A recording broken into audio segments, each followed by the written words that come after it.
హరి ఓం నమ శంకరాయ చ. శ్రీ గురుభ్యో నమ. శ్రీ శంకర స్వరూప శ్రీ సచ్చిదానందేంద్ర సరస్వతి సద్గురు చరణారవిందాభ్యాం నమ. నమస్తభాభ్య. బ్రహ్మసూత్రాలు పంచాధికరణం మహాస్వామి వారు మనకి ప్రబోధిస్తూ ఉన్నారు. సమన్వయాధికరణం 4వ సూత్రం ప్రారంభమవుతూ ఉంది.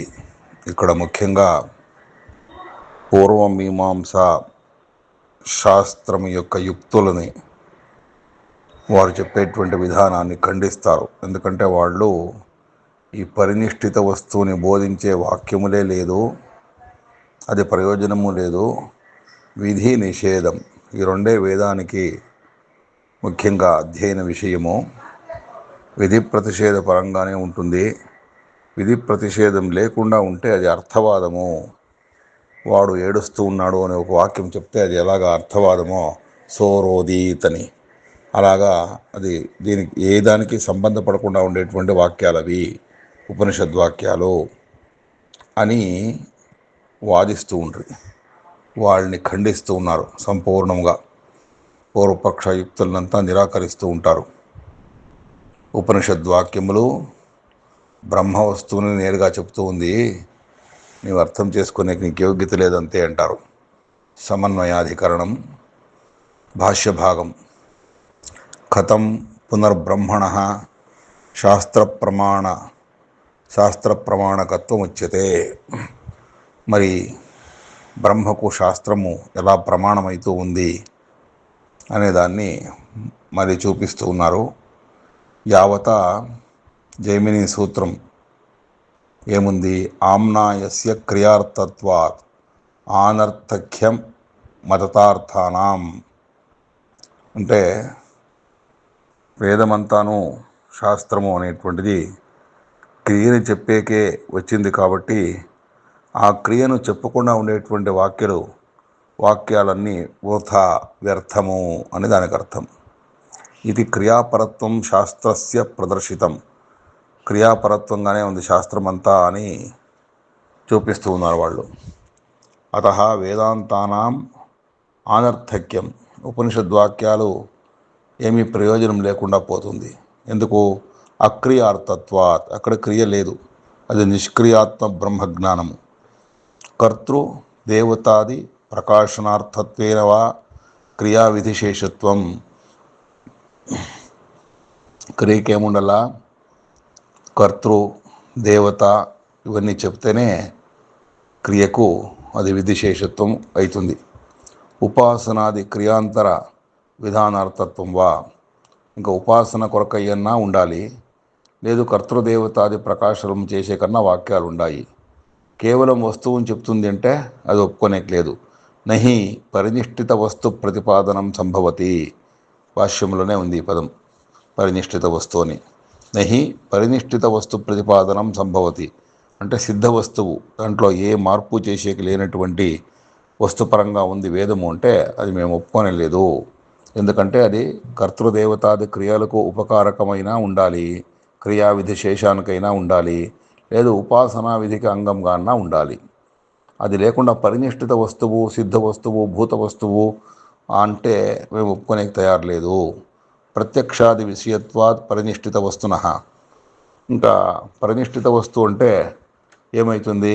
అది ప్రత్యక్షాది ప్రమాణాలకు విషయమైపోతుంది కదా.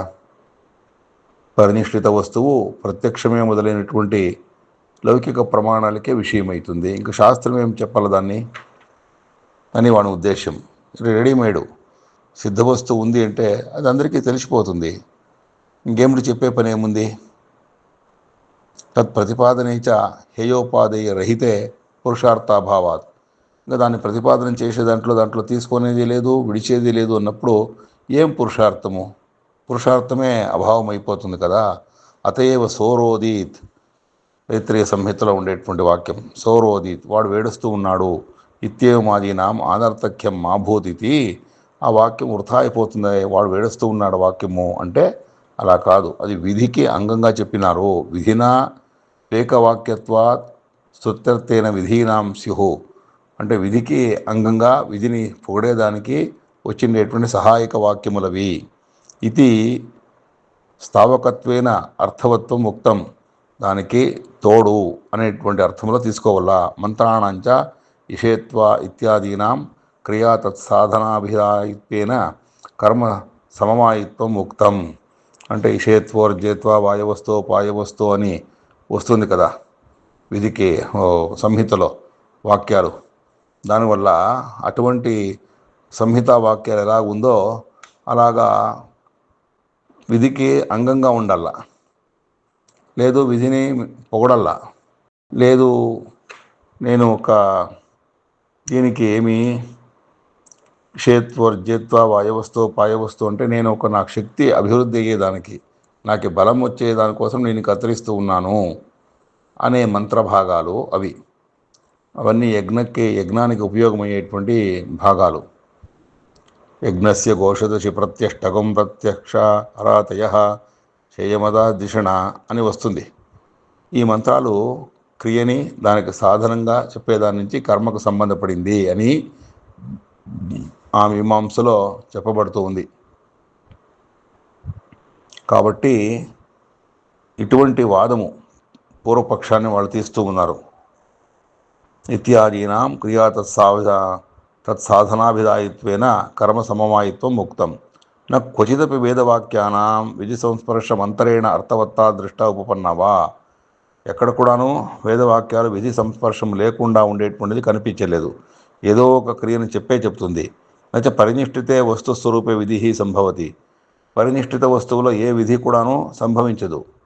క్రియా విషయత్వాత్ విధేహే. విధి అంటే ఏమి? క్రియా విషయంగా ఉండేటువంటిది.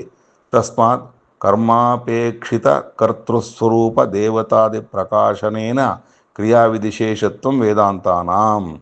వేదాంత వాక్యాలు ఉపనిషత్ వాక్యాలు కర్మను అపేక్షించేటువంటి కర్తృవు, వాని స్వరూపము, ఆ స్వరూప దేవతాది స్వరూప ప్రకాశనం చేసే దాంట్లో క్రియావిధికి శేషత్వంగా చెప్పబడింది. అత ప్రకరణాంతరాభయాత్ నైతత్ అభ్యుపగమ్యతే తథాపి స్వవాక్యగత ఉపాసనాది కర్మపరత్వం. ఇక్కడ కర్మానికి కావాల్సినటువంటి కర్తృస్వరూపం, దేవతా స్వరూపం, దీన్ని చెప్పేదానికి వచ్చింది. ఉపాసన విధిలోనూ అంతే, దేవతా స్వరూపాన్ని చెప్తుంది. దానివల్ల ఈ వాక్యాలన్నీ ఉపాసనా విధిలో తాత్పర్యంగానే ఉంది. ఎందుకంటే ఉపనిషత్తుల్లో అంతా ముందు ఏం చెప్పినారు? ఉపాసనలు చెప్పినారు, తర్వాత జ్ఞానాన్ని చెప్పినారు అని మీరు అంటూ ఉన్నారు. కాబట్టి ఉపాసనా విధికి అంగంగానే అది ఉంది అని వాదం తీసినాడు. దీనికి సిద్ధాంతి ఇప్పుడు చెప్తూ ఉన్నారు ఆచార్యులు, లేదు వేదాంత వాక్యములన్నీ బ్రహ్మలోనే సమన్వయమవుతుంది అని. తస్మాత్ న బ్రహ్మణ శాస్త్రయోనిత్వం ఇది ప్రాప్తే ఉచ్యతే. దానివల్ల శాస్త్రానికి బ్రహ్మమే యోని, బ్రహ్మానికి శాస్త్రమే యోని అని చెప్పడం సరిపోదు. విధికే అది విధి ముఖంగా ఉంటుంది, పరినిష్ఠిత వస్తువుని చెప్పేది కాదు అని చెప్తే దాని నుంచి ఇది సరికాదు నాయన. ఇలాంటి పరిస్థితి వచ్చినప్పుడు దానికి జవాబు చెప్పేకే వేదవ్యాస మహర్షులు ఓం తత్తు సమన్వయాత్ అంటూ ఉన్నారు. అంటే లేదు నాయన, బ్రహ్మమే శాస్త్రయోని. ఎందుకంటే అక్కడే అన్ని వేదవాక్యములు వేదాంత వాక్యాలన్నీ వచ్చినది బ్రహ్మాన్ని చెప్పేదానికే. బ్రహ్మ ప్రతిపాదనకు వచ్చింది కర్మని కానీ క్రియని కానీ క్రియావిధికి అంగానికి కానీ కాదు అనేటువంటిది ఈ సూత్రార్థం. దీన్ని రేపటి రోజు విచారం చేస్తాం. హరి ఓం.